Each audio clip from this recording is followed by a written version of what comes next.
कभी कभी जिंदगी ऐसे लोगों को आगे बढ़ाती है जिन्हें दुनिया पीछे छोड़ देती है। जिन्हें लोग उनकी हालत देखकर पहचानते हैं, वही लोग अपनी मेहनत से एक दिन अपनी पहचान बना लेते हैं।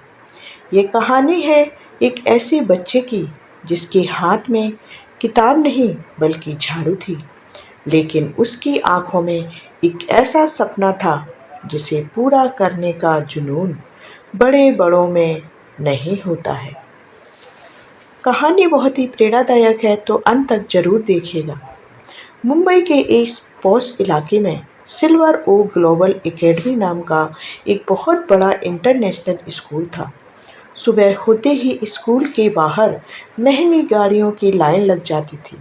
बच्चे ब्रांडेड बैग लेकर अंदर जाते, माता पिता गर्व से उन्हें देखते और स्कूल की चमक देखकर लगता था जैसे कोई 5 स्टार होटल हो।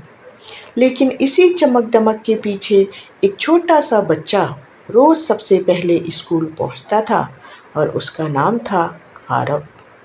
आरव सिर्फ 11 साल का था, पुराने कपड़े, हाथ में झाड़ू और बाल्टी। जब बाकी बच्चे अपनी क्लास में बैठकर भविष्य के सपने देखते थे, तब आरव उन्हीं क्लासरूम की सफाई करता था। लोग उसे सिर्फ एक सफाई वाले करने वाला बच्चा समझते थे, लेकिन कोई नहीं जानता था कि उसके अंदर एक ऐसा सपना पल रहा था जो एक दिन सबको हैरान करने वाला था। जब शिक्षक अंग्रेजी में पढ़ाते थे, तो आरव दूर खड़े होकर ध्यान से सुनता था। उसे शब्दों का पूरा मतलब नहीं पता होता था, लेकिन उसे लगता था कि इन शब्दों में कोई जादू छिपा है। रात को अपनी छोटी सी झोपड़ी में जाकर वह टूटे हुए आईने के सामने खड़ा होता और धीरे धीरे बोलता, good morning, how are you. उसकी आवाज़ कांपती थी, लेकिन आंखों में उम्मीद चमकती थी। लेकिन दुनिया सपने देखने वालों का हमेशा साथ नहीं देती। कई बच्चे उसका मजाक उड़ाते थे। एक दिन एक बच्चे के हाथ से खाना गिर गया और उसने आरव से कहा, ओए क्लीनर, जल्दी साफ कर। पूरी क्लास हंसने लगी। आरव ने कुछ नहीं कहा, उसने चुपचाप फर्श साफ कर दिया, क्योंकि उसे पता था कि आज वह फर्श साफ कर रहा है, लेकिन एक दिन वह अपनी किस्मत भी बदल देगा। समय बीतता गया और स्कूल की 25वीं सालगिरह आने लगी। पूरा स्कूल सजाया जा रहा था, स्टेज तैयार हो रहा था, लाइट्स लग रही थी और बड़े बड़े मेहमान आने वाले थे। तभी प्रिंसिपल मिस्टर मेहता ने घोषणा की कि इस बार मंच पर एक ऐसा व्यक्ति आएगा जो 5 मिनट तक बिना किसी अंग्रेजी शब्द के शुद्ध हिंदी में बोलेगा। सब हैरान रह गए। जो बच्चे रोज अंग्रेजी बोलने पर गर्व करते थे, आज अपनी ही भाषा में अटकने लगे। कई छात्रों ने कोशिश की, लेकिन कोई सफल नहीं हुआ। मिस्टर मेहता दुखी होकर बोले, अगर हम अपनी भाषा का सम्मान नहीं कर सकते, तो हमारी शिक्षा अधूरी है। यह बात आरव ने सुन ली।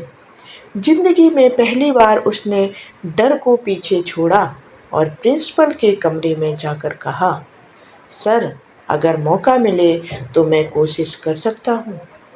कमरे में हंसी फैल गई। लोगों को लगा कि एक सफाई करने वाला बच्चा मंच पर क्या बोलेगा, लेकिन मिस्टर मेहता ने उसकी आंखों में विश्वास देखा और उसे मौका दे दिया। अगले दिन स्कूल का बड़ा समारोह शुरू हुआ। पूरा ऑडिटोरियम मेहमानों से भरा हुआ था। सब सोच रहे थे कि कोई बड़ा छात्र मंच पर आएगा, लेकिन जब प्रिंसिपल ने कहा, अब मैं मंच पर बुलाना चाहता हूँ आरव को, तो लोगों के चेहरे बदल गए। कुछ लोग हंसने लगे, क्योंकि वह वही बच्चा था जिसे सब रोज सफाई करते देखते थे।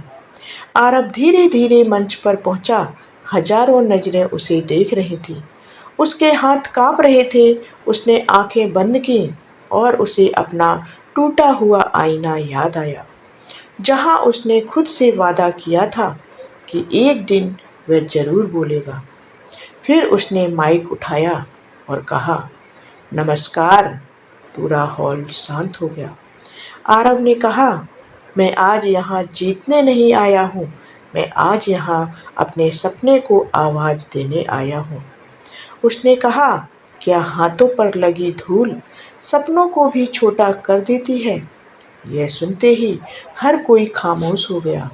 उसने बताया कि विद्यालय सिर्फ उनका नहीं होता जो पहली पंक्ति में बैठते हैं, बल्कि उनका भी होता है जो दूर खड़े होकर सपने देखते हैं। आरव लगातार 5 मिनट तक बोलता रहा। उसकी आवाज में डर नहीं था, सिर्फ विश्वास था। फिर उसने अंग्रेजी में कहा, language is not about status, it is about identity. पूरा हॉल तालियों से गूंज उठा।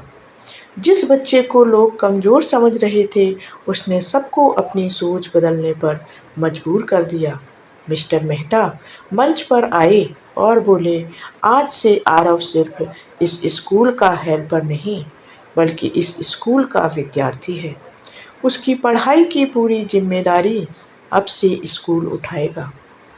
वह दिन आरव की जिंदगी बदलने वाला दिन था। समय बीतता गया और 15 साल बाद वही आरव एक बड़ी कंपनी का CEO बन गया। जिस हाथ में कभी झाड़ू थी, आज उसी हाथ में करोड़ों के फैसले लिए जाते थे। लेकिन इतनी सफलता मिलने के बाद भी उसने अपनी शुरुआत को कभी नहीं भुलाया।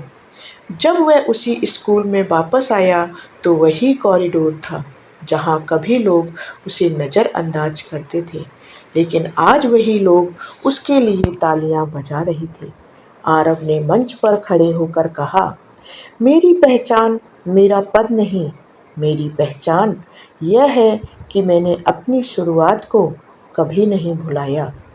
उसने ज़रूरतमंद बच्चों की पढ़ाई की जिम्मेदारी उठाने का फैसला किया, ताकि किसी और आरव का सपना सिर्फ हालात की वजह से अधूरा ना रह जाए। ये कहानी हमें सिखाती है कि इंसान की पहचान उसके कपड़ों, काम या परिस्थितियों से नहीं होती। पहचान होती है उसकी सोच, मेहनत और खुद पर विश्वास से। क्योंकि जो आज झुककर मेहनत कर रहा है, वही कल दुनिया को रास्ता दिखा सकता है। ऐसी ही प्रेरणादायक कहानियों के लिए मेरे चैनल को सब्सक्राइब कर लें और कहानियाँ देखते रहें, और कहानी को लाइक करें और शेयर करें यह कहानी अपने दोस्तों और परिवार के लोगों के साथ। मिलते हैं अगली प्रेरणादायक कहानी में, तब तक के लिए धन्यवाद। जय श्री कृष्ण।